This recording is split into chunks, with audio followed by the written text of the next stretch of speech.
Hello, my name is Nuri Rosegg. The seasons of a lawnmower. Winter, fake hibernation in the crowded cellar.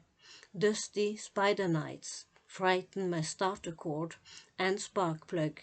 Yet my red plastic skin endures it all with a lipstick smile. Early spring, feverish dreams at my prison wall.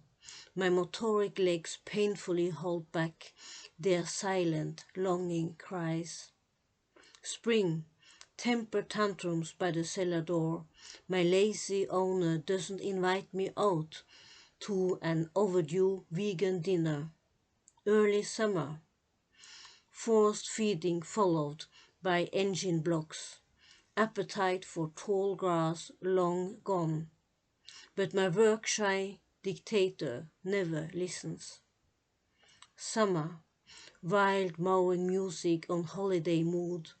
My cutting deck, sound abstinent. My blades, grass abstinent with high risk of dying from an overdose after the break. Autumn, barbaric misery due to binge working till Halloween, disguised as my slave driver, kidnaps me to the cellar. No oily nightcap before wannabe beauty sleep.